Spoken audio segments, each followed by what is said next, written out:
Es cierto, siempre he sido nervioso, muy nervioso, terriblemente nervioso. Pero ¿por qué afirman ustedes que soy loco? La enfermedad había agudizado mis sentidos, en vez de destruirlos o embotarlos. Y mi oído era el más agudo de todos. Oía todo lo que puede oírse en la tierra y en el cielo. Muchas cosas se oían en el infierno. ¿Cómo puedo ser loco entonces? Escuchen y observen con cuánta cordura, con cuánta tranquilidad les cuento mi historia. Me es imposible decir cómo aquella idea me entró en la cabeza por primera vez, pero una vez concebida me acosó noche y día. Yo no perseguía ningún propósito, ni tampoco estaba colérico. Quería mucho al viejo. Jamás me había hecho nada malo, jamás me insultó. Su dinero no me interesaba, me parece que fue su ojo. Sí, eso fue. Tenía un ojo semejante al de un buitre, un ojo celeste y velado por una tela. Cada vez que lo clavaba en mí se me helaba la sangre, y así, poco a poco, muy gradualmente, me fui decidiendo a matar al viejo y librarme de aquel ojo para siempre. Presten atención ahora. Ustedes me toman por loco, pero los locos no saben nada. En cambio, si hubieran podido verme, si hubieran podido ver con qué habilidad procedí, con qué cuidado, con qué previsión, con qué disimulo me puso a la obra. Jamás fui más amable con el viejo que la semana antes de matarlo. Todas las noches hacia las 12 había yo girar el picaporte de su puerta y la abría. ¡Oh, tan suavemente! Y entonces, cuando la abertura era bastante grande para pasar la cabeza, levantaba una linterna sorda, cerrada, completamente cerrada, de manera que no se viera ninguna luz, y tras ella pasaba la cabeza. Oh, ustedes se hubieran reído al ver cuán astutamente pasaba la cabeza. La movía lentamente, muy, muy lentamente, a fin de no perturbar el sueño del viejo. Me llevaba una hora entera introducir completamente la cabeza por la abertura de la puerta, hasta verlo tendido en su cama. Es que un loco hubiera sido tan prudente como yo. Y entonces, cuando tenía la cabeza completamente dentro del cuarto, abría la linterna cautelosamente. Sí, cautelosamente.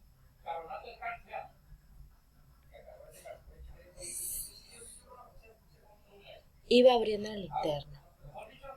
La iba abriendo lo suficiente para que un solo rayo de luz cayera sobre el ojo de buitre. Y esto lo hice durante 7 largas noches, cada noche a las 12, pero siempre encontré el ojo cerrado y por eso me era imposible cumplir mi obra, porque no era el viejo quien me irritaba, sino el mal del ojo. Y por la mañana, apenas iniciado el día, entraba sin miedo en su habitación y le hablaba resueltamente, llamándolo por su nombre con voz cordial y preguntándole cómo había pasado la noche. Ya ven ustedes que tendría que haber sido un viejo muy astuto para sospechar que todas las noches, justamente a las 12, iba yo a mirarlo mientras dormía. Al llegar la octava noche procedí con mayor cautela que de costumbre al abrir la puerta. El minutero de un reloj se mueve con más rapidez de lo que se movía mi mano.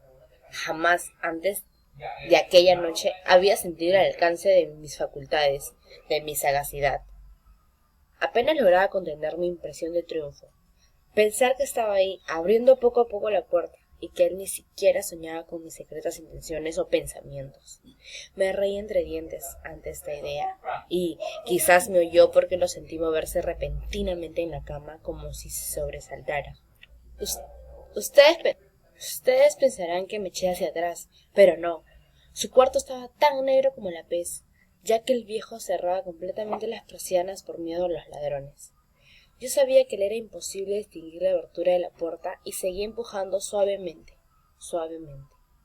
Había ya pasado la cabeza y me disponía a abrir la linterna, cuando mi pulgar resbaló en el cierre metálico y el viejo se enderezó del lecho gritando: ¿Quién está ahí? Permanecí inmóvil, sin decir palabra. Durante una hora entera no moví un solo músculo y en todo ese tiempo no oí que volviera a tenderse en la cama. Seguía sentado escuchando, tal como yo lo había hecho, noche tras noche, mientras escuchaba en la pared los taladros cuyo sonido anuncia la muerte. Oí de pronto un leve quejido y supe que era el quejido que nace del terror. No expresaba dolor o pena. Oh no, era era el ahogado sonido que brota del fondo del alma cuando el espanto la sobrecoge. Bien conocía yo ese sonido. Muchas noches, justamente a las 12, cuando el mundo entero dormía, surgió de mi pecho ahondando con su espantoso eco de los terrores que me enloquecían. Repito que lo conocía bien, comprendí lo que estaba sintiendo el viejo y le tuve lástima, aunque me reía en el fondo de mi corazón.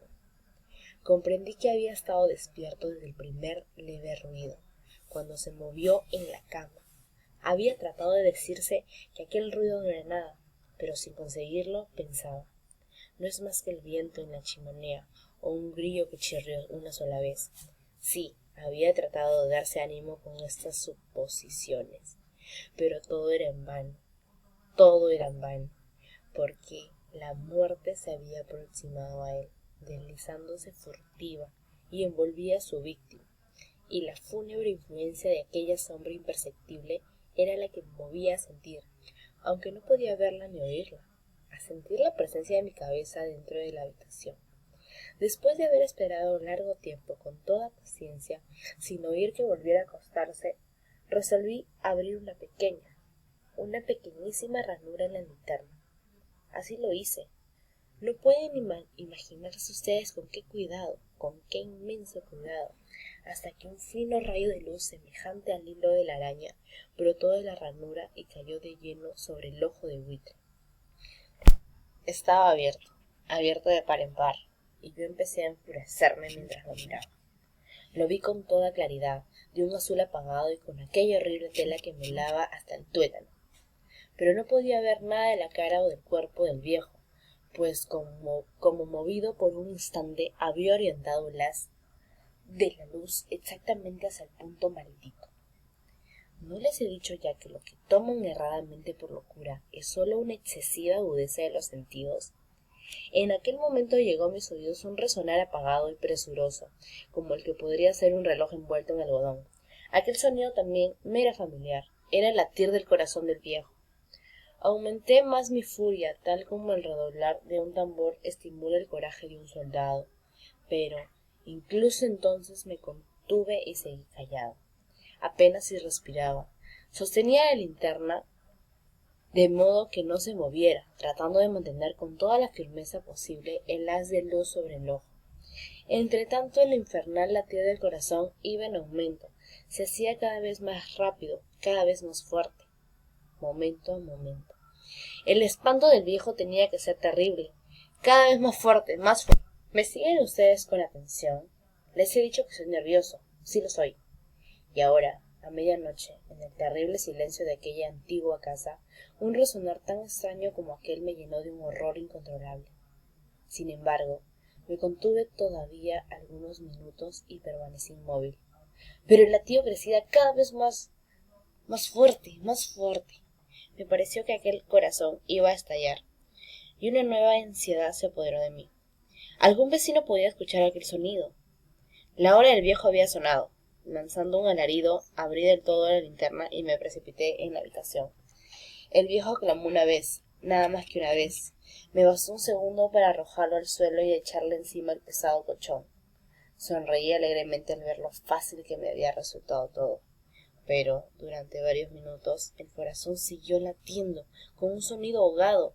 Claro que no me preocupaba, pues nadie podría escucharlo a través de las paredes. Cesó, por fin, de latir. El viejo había muerto. Levanté el colchón y examiné el cadáver.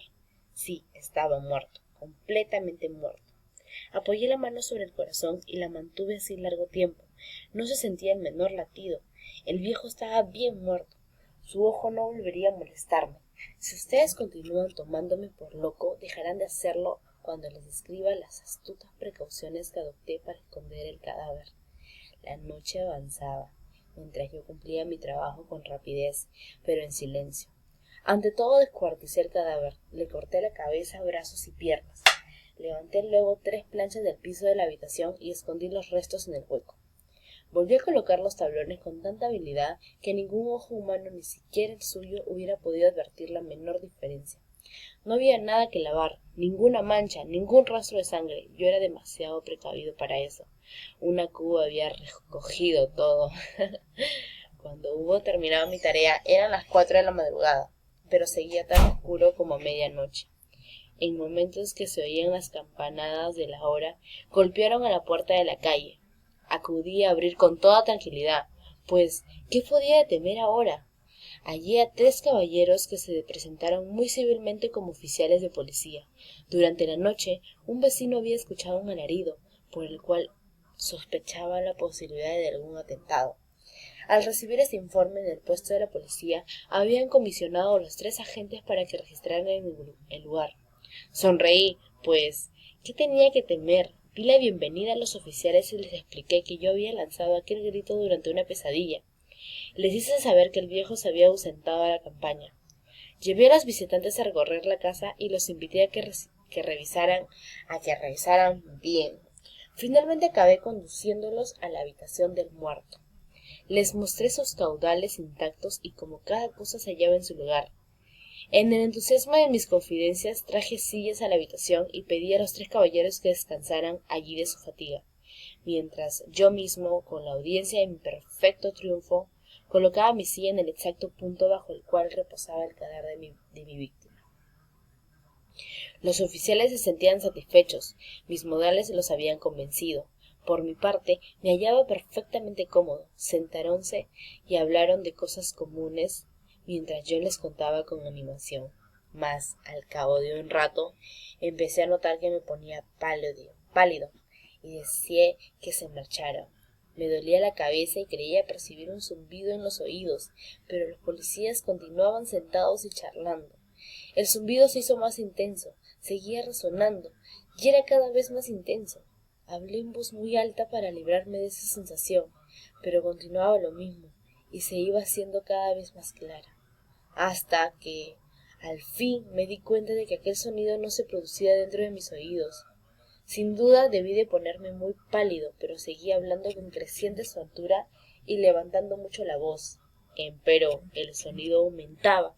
¿Y qué podía hacer yo? Era un resonar apagado y presuroso, un sonido como el que podría ser un reloj envuelto en algodón. Yo jadeaba tratando de recobrar el aliento y, sin embargo, los policías no oían nada. Hablé con mayor rapidez, con vehemencia, pero el sonido crecía continuamente. Me puse en pie y discutí sobre insignificancias en voz muy alta y con violentas gesticulaciones. Pero el sonido crecía continuamente. ¿Por qué no se iban? Anduve de un lado a otro, a grandes pasos, como si las observaciones de aquellos hombres me enfurecieran. Pero el sonido crecía continuamente. ¡Oh, Dios! ¿Qué puedo hacer yo? Lancé espumarajos de rabia, maldije y juré, balanceando la silla sobre la cual me había sentado. Raspé con ella las tablas del piso, pero el sonido sobrepujaba a todos los otros y crecía sin cesar. Más alto, más alto, más alto. Y entre tanto los hombres seguían charlando plácidamente y sonriendo. ¿Era posible que no oyeran? ¡Santo Dios! No, no. Claro que oían y que sospechaban, sabían y se estaban burlando de mi horror. Sí, así lo pensé y así lo pienso hoy.